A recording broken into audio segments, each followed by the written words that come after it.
Et salut mes boucaniers, c'est Firerock de Ganimadias. Vous venez de voir la sortie de Cyberpunk 2077 et vous vous dites c'est impossible qu'une ville comme ça existe.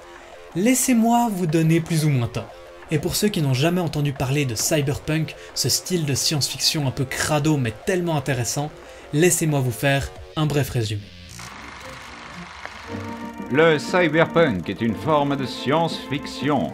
Souvent dans un futur relativement proche, il nous présente une humanité technologiquement avancée, mais socialement instable.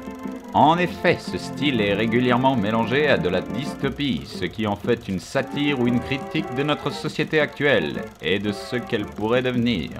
Ce style devint célèbre dans les années 80 en s'inspirant beaucoup des grandes villes asiatiques, et plus précisément japonaises, de cette époque.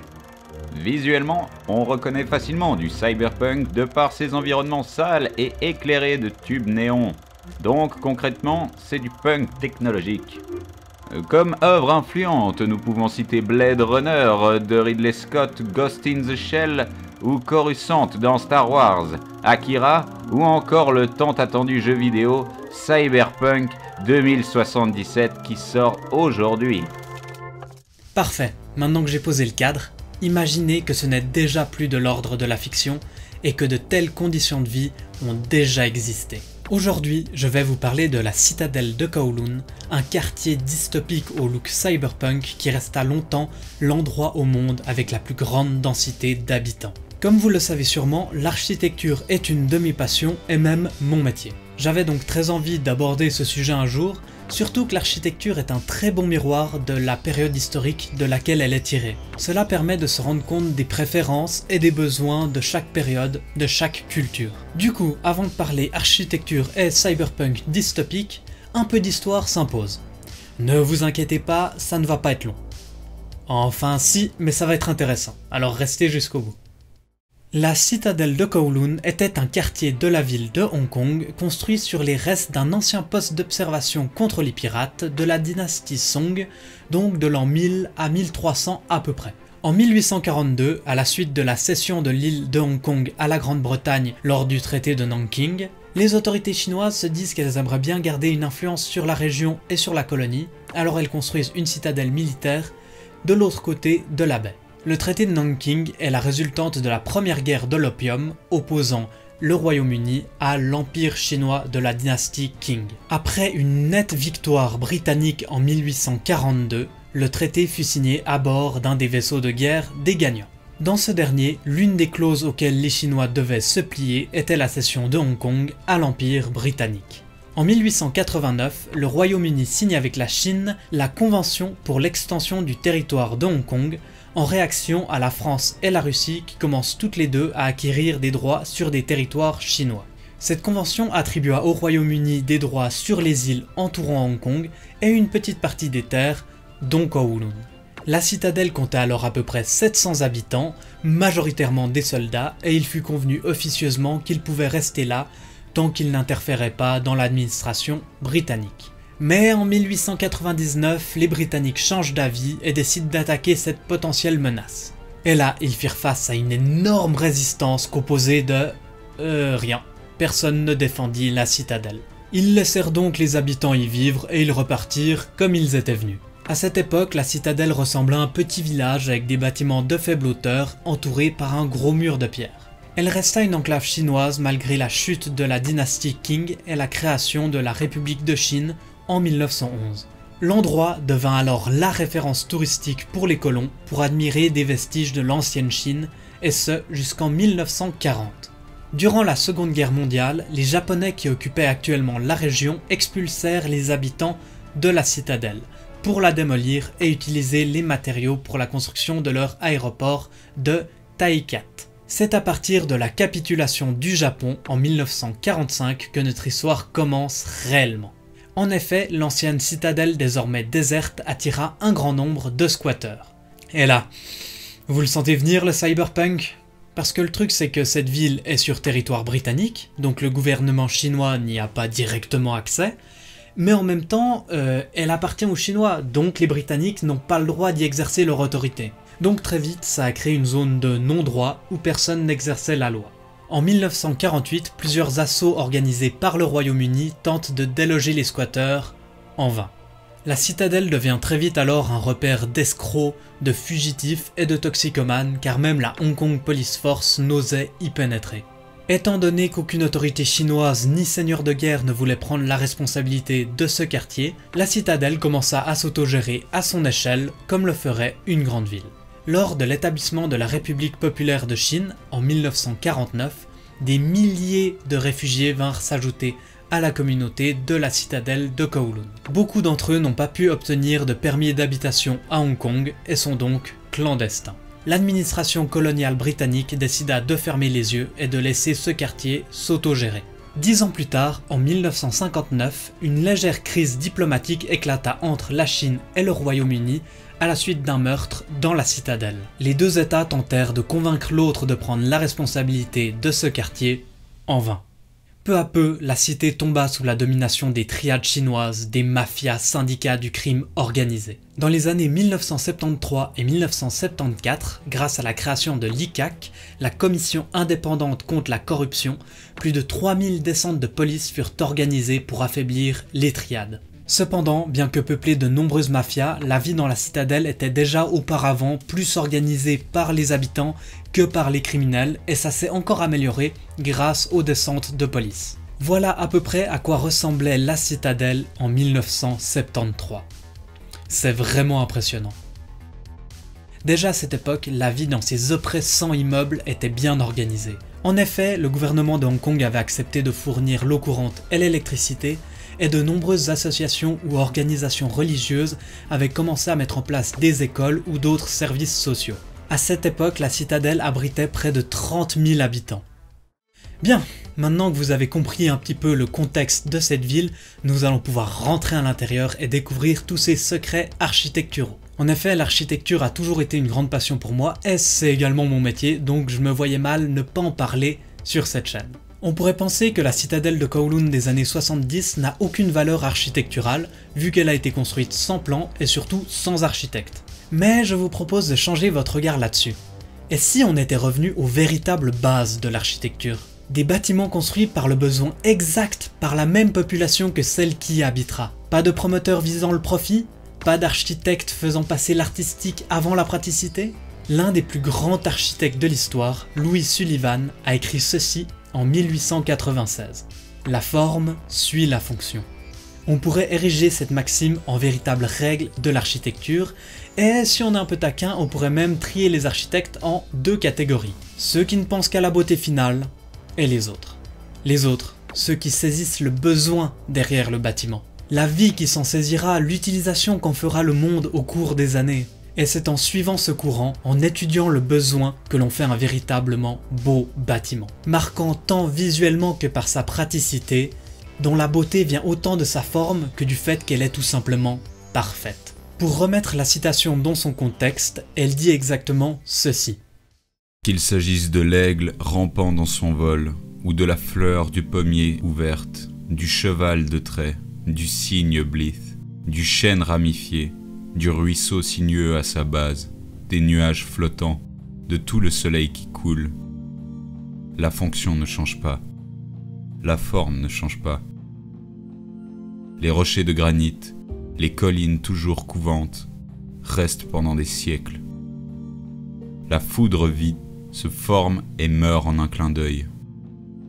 C'est la loi omniprésente de toutes les choses organiques et inorganiques, de toutes choses physiques et métaphysiques, de toutes choses humaines et de toutes choses surhumaines, de toutes les vraies manifestations de la tête, du cœur, de l'âme, que la vie est reconnaissable.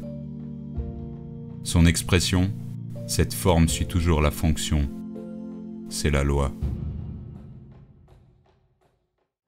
Pour en revenir à notre cité au look cyberpunk, elle est réellement née après 1950. Lorsque le petit quartier entouré de jardins et d'enclos pour animaux s'est vu recouvert par le besoin de milliers de réfugiés chinois. Ils ont alors bâti la ville parfaite. Parfaite pour le besoin qu'ils en avaient. Chacun est venu amener sa pierre à l'édifice, ajoutant un appartement dans un endroit accessible, créant alors un énorme labyrinthe à l'échelle d'une ville. Ce gigantesque dédale de ruelles ressemblant à des tunnels de béton qui débouchaient sur des croisements, des impasses et parfois la sortie. Des bâtiments construits les uns sur les autres, les uns dans les autres, sans aucune logique apparente, créant alors un labyrinthe de coursives où les balcons qui communiquent ressemblent à des ponts, où les fenêtres donnent sur des murs. Bref, un monolithe géant.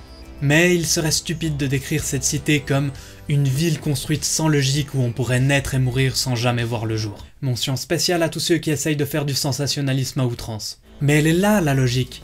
Les habitants connaissaient leurs blocs comme leur poche, les enfants montaient jouer sur les toits, il y avait même des facteurs qui faisaient des distributions de courrier. Car la ville a été créée par ses habitants, comme le serait une fourmilière, irradiée de vie à tous les étages. De plus, en réponse aux conditions de vie difficiles, les habitants ont vraiment créé une communauté extrêmement soudée, prêts à s'entraider dans les moments les plus compliqués.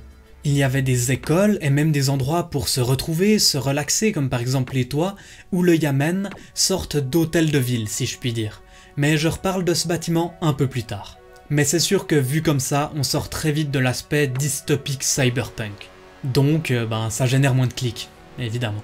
Mais cette ville est belle, je le pense vraiment. Je vous ai dit que c'était une ville cyberpunk dystopique. C'est faux. Enfin, visuellement, c'est sûr qu'on ne peut pas nier les ressemblances avec Coruscant dans Star Wars, avec tous ces étages empilés les uns sur les autres au point d'occulter complètement la lumière du soleil. Mais on pourrait très bien également faire un rapprochement avec l'architecture utopique. Le truc, c'est que cette ville n'est pas définissable. Elle est née d'un besoin commun de dizaines de milliers d'individus. Mais dans ce chaos organisé, deux règles de construction inviolables subsistent. Être raccordé à l'électricité et ne pas dépasser les 14 étages de hauteur pour ne pas gêner l'aéroport voisin. Cependant, tout n'était pas tout rose non plus, évidemment. Même si les habitants disaient y être heureux, la citadelle était réputée pour ses usines clandestines, ses maisons closes et ses dentistes non autorisés qui y pratiquaient sans risque de poursuite. Les conditions sanitaires se dégradaient avec le temps, alors que la ville de Hong Kong devenait riche et moderne. Les logements faisaient pour la plupart entre 10 et 20 mètres carrés, alors que les plus petits descendaient jusqu'à 4 mètres carrés. Pour vous donner un ordre d'idée, en France, une chambre doit faire minimum 9 mètres carrés. Beaucoup de ces habitations n'avaient pas accès directement à l'eau courante et il fallait descendre plusieurs étages en dessous, aller la chercher avec un seau. En 1984, la déclaration conjointe sino-britannique fut signée entre la République populaire de Chine, appelée RPC, et le Royaume-Uni. Hong Kong fut alors rétrocédé à la Chine à condition qu'elle garde ses systèmes en place pour les 50 prochaines années. Quelques années plus tard, en 87, les autorités britanniques eurent l'accord de la Chine pour démolir ce bâtiment et reloger ses habitants. Il fallut évacuer les 50 000 personnes qui vivaient dans la citadelle. Et là, j'aimerais qu'on prenne 2 minutes pour que vous vous rendiez compte d'un truc. En surface au sol, la citadelle de Kowloon ne représentait que 0,026 km², soit à peine 213 mètres de long pour 126 mètres de large. Après un rapide calcul, on obtient le chiffre astronomique de 1 923 076 habitants au kilomètre carré.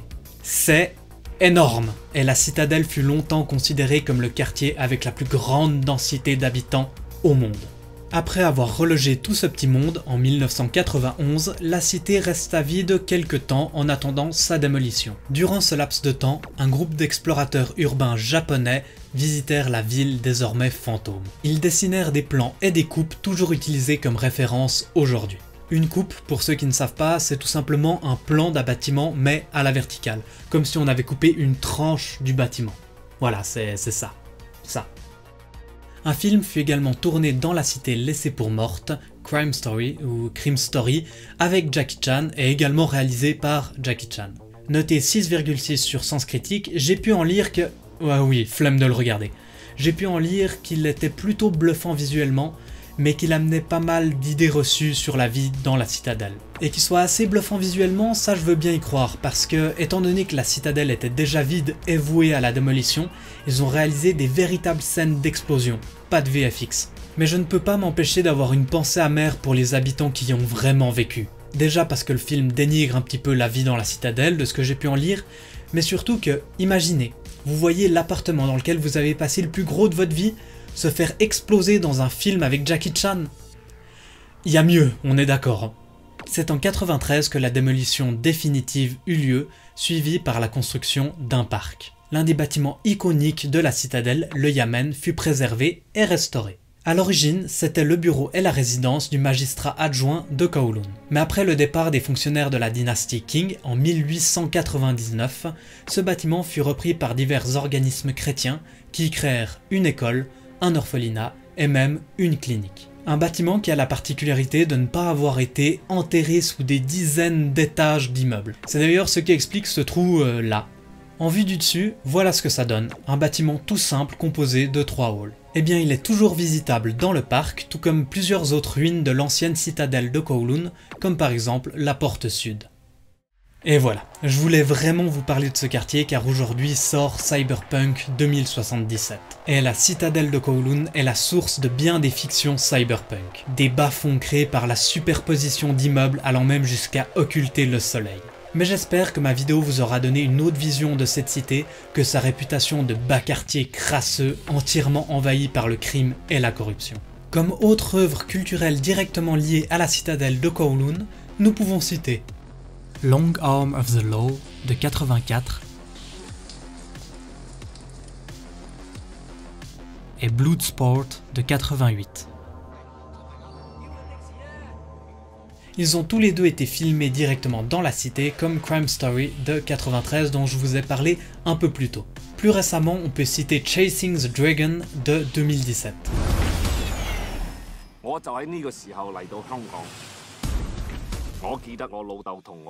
Mais on peut également visiter des parties de la citadelle dans des jeux vidéo, comme dans Call of Duty Black Ops de 2010,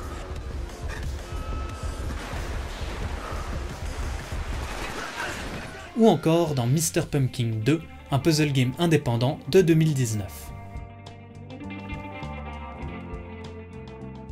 Nous la retrouvons également dans Kowloon's Gate, Shadowrun Hong Kong, Phantasmal et Shenmue 2.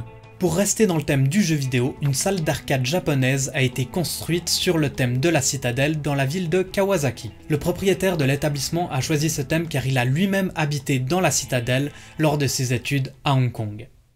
Et voilà, vous en savez désormais autant que moi sur la ville qui se rapproche le plus de ce que l'on peut voir dans Cyberpunk 2077. Par contre, ce que vous savez, et que moi pas encore, c'est si le jeu est bien. Car bah là où je tourne, on est le 2 décembre. Et le jeu sort le 10. J'ai extrêmement hâte, j'espère qu'il sera à la hauteur de nos attentes. N'hésitez pas à dire en commentaire ce que vous avez pensé du jeu ou de cette vidéo, et si vous avez des idées d'autres sujets qui lient histoire et jeux vidéo ou architecture et histoire, n'hésitez pas à les écrire en commentaire. Comme d'habitude, je vous répète que beaucoup d'entre vous ne sont pas abonnés, je vous laisse regarder les stats ici, c'est effarant. Donc abonnez-vous, c'est gratuit, ça prend 5 secondes. Mettez la petite cloche. Et sur ce, mes boucaniers, c'était Firerock de Galimadias. Rendez-vous dans le prochain port. Et salut boucanier, si tu as aimé cette vidéo, alors tu aimeras les autres où on parle d'histoire. Comme celle-là à gauche, où je te raconte le jour où les États-Unis ont envoyé une bombe nucléaire dans l'espace. À droite, c'est une vidéo que le robot YouTube a décidé de te montrer, et au milieu, tu sais sûrement ce qui se passe. Allez, à la prochaine boucanier.